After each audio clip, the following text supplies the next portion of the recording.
بلغنا رسوله النبي الأمين الكريم ونحن على ذلك لمن الشاهدين والشاكرين والحمد لله رب العالمين. السلام عليكم ورحمة الله تعالى وبركاته.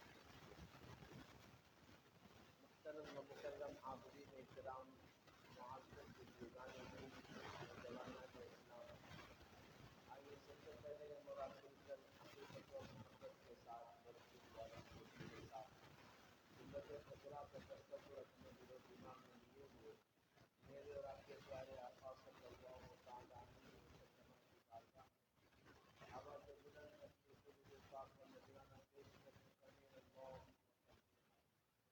سيدنا وشفيعنا حبيبنا وطبيبنا ومولانا محمد وعلى آله وأصحابه وبارك. اللہ سبحانہ و تعالیٰ نے قرآن مجید فرقان حمید میں ایمان والوں کو مخاطب کرتے ہوئے بہت سارے احکامات ارشاد فرمائے. آپ نے بارہا قرآن پاک کی تلاوت کرتے وقت پڑھا ہوگا یا ایھا الذین آمنوا، یا ایھا الذین آمنوا. کیونکہ آیت مبارکہ میں جو لفظ یا ایھا الذین آمنوا ہے قرآن پاک میں الگ الگ مقامات پر وہ براہ راست اللہ سبحانہ و تعالیٰ اپنے ایمان والے بندوں سے خطاب فرما رہا ہے کہ اے مجھ پر ایمان لانے والے، اے کلمہ پڑھنے والوں، اے مسلمانوں، اے مومنوں، اے ایمان والوں. اب یہاں پر خاص اللہ سبحانہ و تعالیٰ کی طرف سے ہمارے لیے احکامات، ہمارے لیے اصول، ہمارے لیے اللہ پاک کی مرضی. اللہ سبحانہ و تعالیٰ آپ کا تصور کرے کہ اگر کوئی ہمارے گھر کے بڑے ہو، ہمارے سرپرست ہو، یا تو ان کی بڑی عزت احترام ادب کیا جاتا ہے، بڑی محبت کی جاتی ہے، اگر وہ ہمیں نام لے کر پکارے گے تو ہم بالکل ایکٹیو ہو جاتے ہیں، اپنی پوری توجہ ان کی طرف کرتے ہیں، فوراً جواب دیتے ہیں اور غور سے ان کی بات سنتے ہیں، پورے ادب و احترام کے ساتھ ان کی طرف توجہ کر دیتے ہیں، اور جو وہ ہمیں کرنے کے لیے کہتے ہیں فوراً وہ کرنا شروع کر دیتے ہیں. گھر کے بڑے لوگ یا پھر عزت دار لوگ یا پھر جس کی ہم عزت کرتے ہیں، جس سے ہم محبت کرتے ہیں، اگر ان کا معاملہ پیش آ جائے، اگر وہ ہمیں نام سے پکاریں تو ہمارے دل و دماغ میں ایک ادب و احترام کا تقاضا شروع ہو جاتا ہے، ہماری باڈی لینگویج چینج ہو جاتی ہے. تو اب ذرا تصور کریں اسی مثال کے ساتھ، جب کوئی دنیاوی اعتبار سے بڑے ہو اور وہ ہمیں نام لے کر پکارے تو ہمارے ادب و احترام کا، ان کی اطاعت و فرما برداری کا، ان کی بات سننے پر توجہ کا کوئی مقام نہیں رہتا. تو آپ سوچیں کہ کوئی انتہا اس کی نہیں رہتی. اتنا ادب و احترام سے بات سنتے ہیں، توجہ دیتے ہیں. تو جب رب ذوالجلال، ہمارا پالن ہار، ہمارا رب پروردگار اور رب جوگار مولا تعالیٰ جب ہم کو مخاطب فرما رہا ہے کہ اے مجھ پر ایمان لانے والے،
جب وہ چاہیں تو گھمانے کے واسطے لے جائیں اور جو ان کی خواہشوں ہو خواہشیں ہو ہم ان خواہشوں کو پوری کرتے رہیں اور ہم یہ سمجھتے ہیں کہ ایسا کر کے ہم نے حق ادا کر دیا.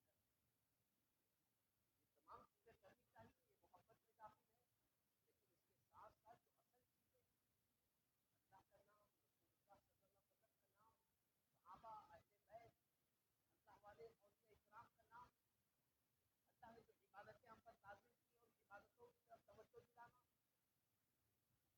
کلمے کا مطلب سمجھانا، اللہ کا ڈر خوف دلانا، تمام چیزیں آج آہستہ آہستہ دور ہوتی جا رہی ہیں، جس کے سبب آپ دیکھ رہے ہیں کہ آج کی نوجوان نسل بیداری اپنی زندگی میں محسوس کر رہی ہے.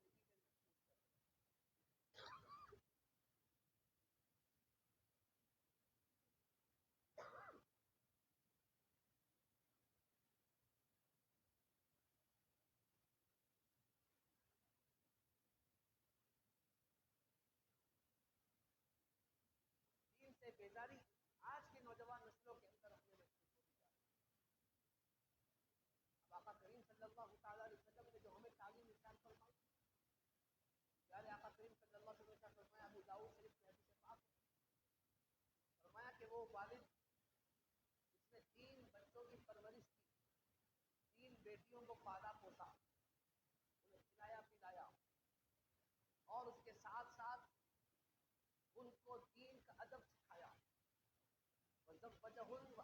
وَأَدَّبَهُمْ فرمایا، ان کے نکاح بھی کروائے اور ان کو ادب بھی سکھایا، دین کا ادب سکھایا، انہیں احکامات خداوندی کا ادب سکھایا، انہیں اللہ کو راضی کرنے کا ادب سکھایا، اور پھر ان کے نکاح بھی کر دیے، ان کے ساتھ اچھا سلوک کرتا رہا. تو آقا کریم صلی اللہ علیہ وسلم نے فرمایا کہ ایسے 3 بچیوں کے ساتھ معاملہ کرنے والے باپ کو اللہ پاک ڈائریکٹ جنت عطا فرمائے گا، سیدھا جنت میں داخلہ. وہ نمازوں کا سوال ہوگا یا نہیں ہوگا، حج کا سوال ہوگا یا نہیں ہوگا، زکات کا ہوگا یا نہیں ہوگا، نیک اعمال کا ہوگا یا نہیں ہوگا، اس کے پرسنل عبادتوں کا ہوگا یا نہیں ہوگا، وہ تفصیل آقا کریم نے ارشاد نہیں فرمائی. آپ ذرا غور کریں آقا کریم کے ارشادات پر. پیارے آقا نے ارشاد فرمایا کہ 3 بچیوں کی پرورش کیا، انہیں دین کا ادب سکھایا، پھر اچھی جگہ پر ان کے رشتے کر دیے، نکاح کر دیا، اور پھر ان کے ساتھ اچھا سلوک کیا.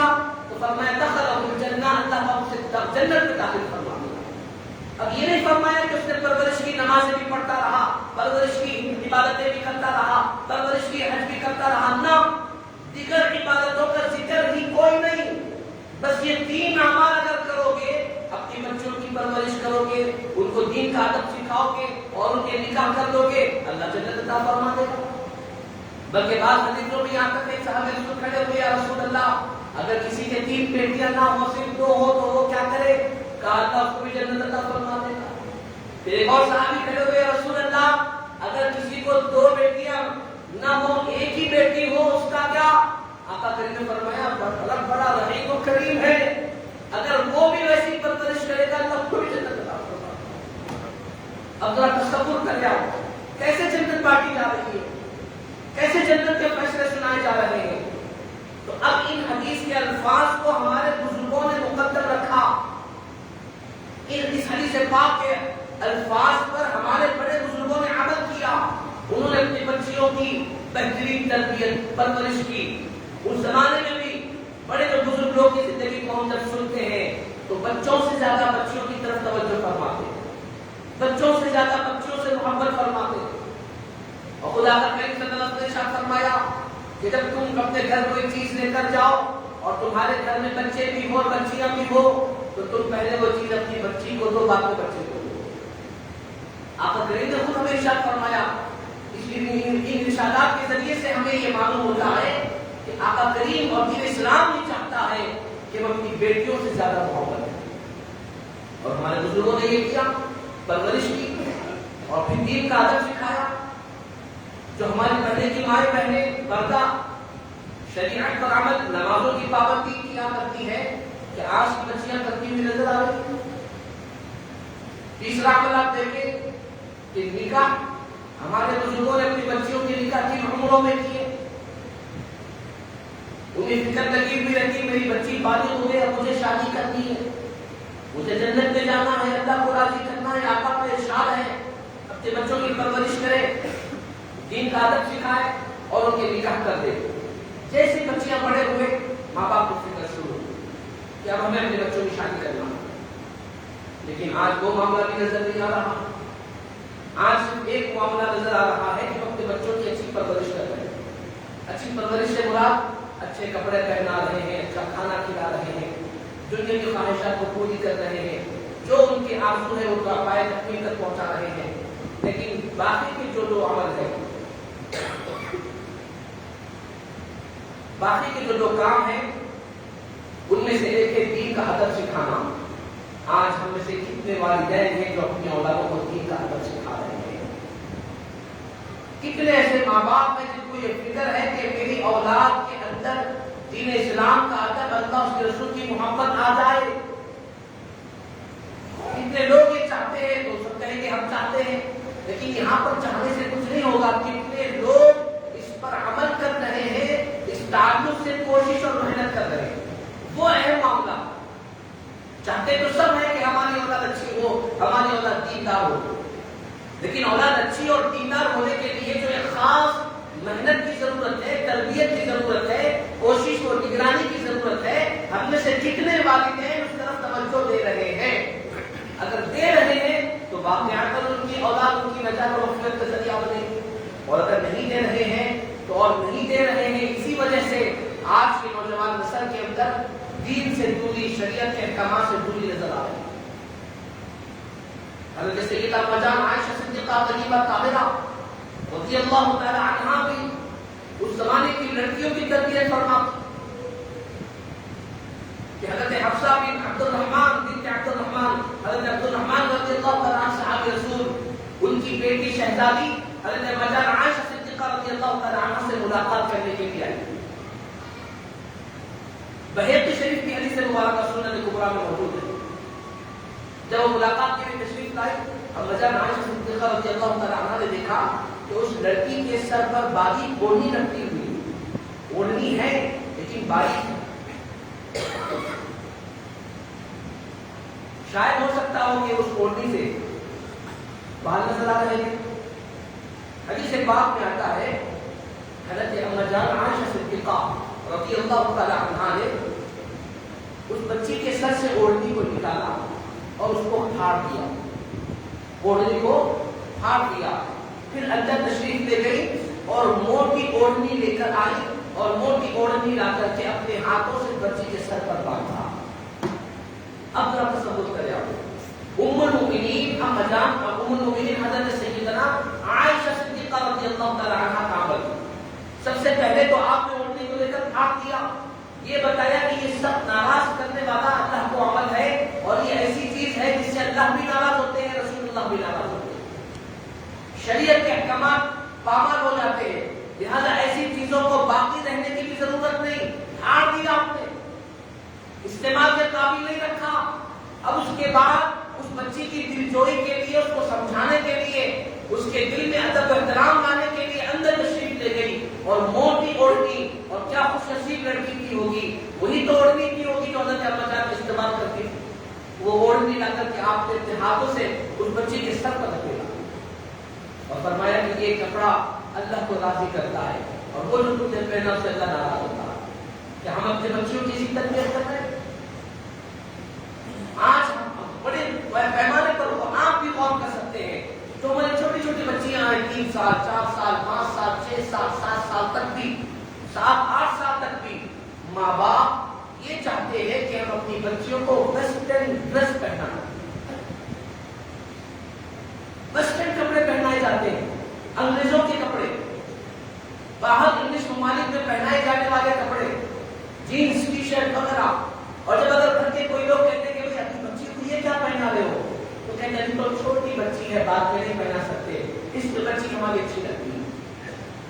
لیکن کبھی آپ نے یہ غور نہیں کیا کہ جب چھوٹے رہنے سے آپ ایسے ڈریس، ایسے کپڑے ان کو پہناؤ گے تو ان کو اسی کپڑوں کی عادت ہو جائے گی، ان کا جسم انہی کپڑوں کو ایکسپٹ کرے گا۔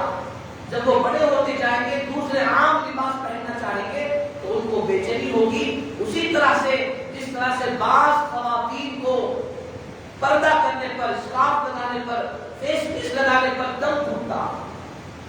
بعض خواتین کہتی کہ اگر ہم فیس پیس لگائیں گے تو ہمیں دم گھٹتا ہے، سانس رک جاتی ہے، ہماری عادت نہیں ہے. تو عادت نہ ہونے کی وجہ سے ہمیشہ نہ پردہ کرنے والی عورت اگر اپنے چہرے پر فیس پیس لگائے گی، چہرہ چھپائے گی، تو وہ یہ کہتی ہے کہ بے چینی کی وجہ سے میرا دم گھٹ رہا ہے.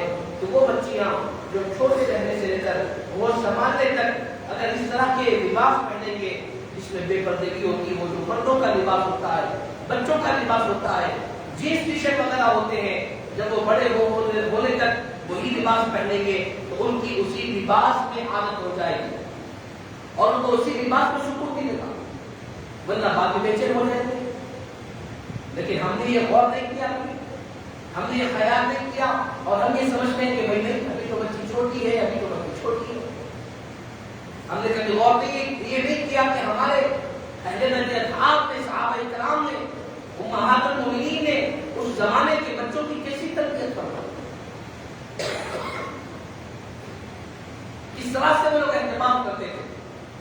پچھلے جمعہ میں نے آپ کے سامنے کہا کہ وہ مرد جس مرد کی نظروں کے سامنے اس کی بچیاں، اس کی بیویاں بے پردہ ہو، یہ شریعت کے احکامات کے خلاف کام کرے، ایسا لباس پہنے جو شریعت نے ناپسند کیا ہو، ایسا عمل کرے جو بے پردگی میں، بے حیائی و بے شرمی کے اعمال میں گنے جاتے ہوں، اور ان اعمال کو مرد کرتا ہوا دیکھے اور خاموشی اختیار کیے، تو ایسے مرد کو آقا کریم نے دیوس قرار دیا. دیوس ہے وہ شخص جس کے آنکھوں کے سامنے یہ سارے کام ہو رہے ہو اور وہ خاموشی اختیار کر رہا.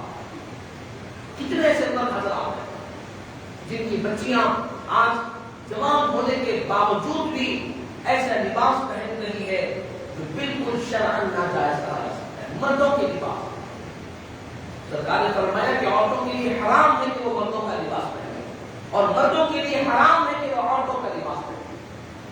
اور آج الٹا ہوا ہے، خواتین کو، بچیاں تو خاص طور پر جینس ٹی شرٹ پہننے کی عادی ہوتی جا رہی ہے اور ماں باپ کی نظروں کے سامنے ہو رہا. جوان بچیاں بغیر فیس پیس لگائے، بغیر صحیح طریقے کا برقع پہنے گھروں سے باہر نکل رہی ہے اور باپ خاموش بیٹھا ہوا ہے، بڑا بھائی خاموش بیٹھا ہوا ہے، تایا خاموش بیٹھا ہوا ہے، گھر کے مرد حضرات پورے اندھے بنے ہوئے ہیں، کوئی کچھ بولنے کے لیے تیار نہیں. حضرات اہل بیت اطہار، صحابہ کرام، امہات المؤمنین اور اولیاء اللہ نے ہمیں پریکٹیکل کر کے بتایا کہ تمہیں اللہ کو راضی کرنا ہے تو اپنی اولادوں کو نظر رکھنی ہوگی، اپنے گھر کا ماحول بنانا ہوگا.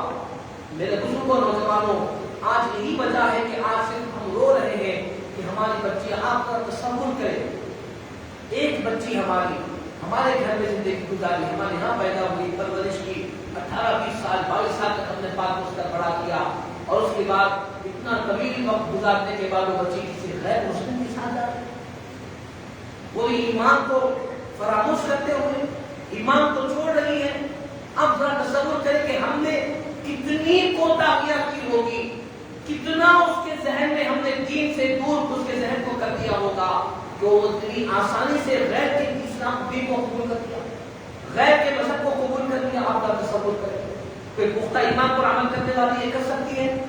کوئی ماں باپ سے خوب حیا کرنے والی کر سکتی ہے؟ خوب شرم و حیا کی زندگی گزارنے والی لڑکی عمل کر سکتی ہے؟ آپ کا ذہن بھی کہے گا کہ قبر نہیں کر سکتی. تو لہٰذا ہمیں چاہیے کہ ہم اپنے گھروں میں وہ ماحول پیدا کریں. آج خواتین کو بھی دیکھا جاتا ہے، ہماری مائیں بہنیں کثرت کے ساتھ آج کل کلر کے برقعے پہن رہے ہیں، عجیب کلر کے برقعے. وہ محسوس نہیں ہو رہا کہ یہ عام لباس سے گھر کے باہر نکلے ہیں یا کپڑے کے برقعے پہن کے نکلے ہیں. حالانکہ کالا برقع پہننا یہ شروع سے ہمارا طریقہ رہا. جو ہمارے بڑے بزرگ ہیں ان سے پوچھیں آپ، انہوں نے اپنی زندگی میں کبھی کالے برقعے کے علاوہ کوئی اور کلر دیکھا؟ ہاں، کوئی دوسرے عقیدے کے جماعت کے لوگ ہوتے تو وہ لوگ شال اوڑھ لیتے، پھولوں والی دیگر کلروں کی بڑی اوڑھنی اوڑھ لیتے تھے. لیکن اہل سنت والجماعت، سنی مسلمان ہمیشہ خواتین خاص طور پر کالا برقع استعمال کرتی ہیں. لیکن آج نیا طریقہ اختیار کر دیا، کلر کے کپڑے استعمال کر رہے ہیں. میرے بزرگ اور نوجوانوں بات یہ کہتے ہیں کہ بھائی کپڑا کون سا بھی پہنو کیا کرنا ہے؟ پردہ تو کرنا ہے. یاد رکھیں محدثین نے اپنی کتابوں میں اور صحابہ کے اعمال سے، بزرگان دین اور تابعین کے عمل سے بھی ثابت ہے کہ اس زمانے سے یعنی صحابہ کے زمانے سے خواتین کالے کپڑے کے ذریعے سے برقع پہنا کرتی تھی، کالے کپڑے کے ذریعے سے پردے کا اہتمام کرتی تھی. بالکل ایسا نہیں ہے کہ اس زمانے میں کلر کے کپڑے پہنتے تھے یا کلر کے کپڑے اوڑھتے تھے. اس زمانے میں جو عبایا ہوتا تھا، خواتین اپنے جسم کو کپڑوں کو چھپانے کے لیے جو چادر استعمال کرتی تھی، حدیثوں سے ثابت ہے اس زمانے کے صحابہ اہل بیت اور امہات المؤمنین وغیرہ صحابیات، اس زمانے کی خواتین اپنے چہروں کو، اپنے کپڑوں کو، اپنے آپ کو چھپانے کے لیے کالے کپڑے کا استعمال کرتی تھی، کالی چادر اوڑھا کرتی تھی. حدیثوں سے ثابت ہے. اور ہم نے اپنے بچیوں کو، اپنی بیویوں کو، اپنی بہنوں کو کلر کے کپڑے پہننے کا پرمیشن دے دیا. اور ایسے عجیب چلو بالکل کالے سے ملتا جلتا ہے، چلو ٹھیک ہے، بالکل ایسا کلر جو بالکل ایسا محسوس ہو رہا ہے کہ اس نے عام لباس پہن کر اپنے گھر سے باہر نکل رہی ہے. تو لہٰذا میرے بزرگوں اور جوانوں خدا کے لیے اس آیت مبارکہ کو اپنی زندگی میں ہمیشہ آگے رکھنا، ہمیشہ اپنی اس آیت مبارکہ کو اپنے گھر میں لکھ کے رکھا. یا ایھا الذین آمنوا قوا انفسکم واہلیکم نارا، کہ اے ایمان والو اپنے آپ کو، اپنے گھر والوں کو جہنم کی آگ سے بچاؤ. اپنے آپ کو بھی بچاؤ، اپنے گھر والوں کو بھی بچاؤ، اپنے ذریات کو بچاؤ، اپنی اولاد کو بچاؤ. اب کس طرح بچانا ہے؟ وہ آیت کو پڑھتے جائے، غور و فکر کرتے جائے، وہ آیت کو پڑھتے جائے، سوچتے جائے، وہ آیت کو پڑھتے جائے، تصور کرتے جائے. انشاءاللہ جب آپ اس آیت پر توجہ کریں گے، فکر کریں گے، تو اللہ سبحانہ و تعالیٰ عمل کرنے کے ذرائع کو خود عطا فرمائے گا، راستے کھل جائیں گے اور ہم ایک عمل کرنے والے بن جائیں گے. اللہ تعالیٰ سے دعا ہے کہ پروردگار عالم ہمیں باتوں پر عمل کی توفیق عطا فرمائے. یا اللہ ہمیں بھی اور ہمارے اہل و عیال کو جہنم کی آگ سے بچا لے میرے مولا.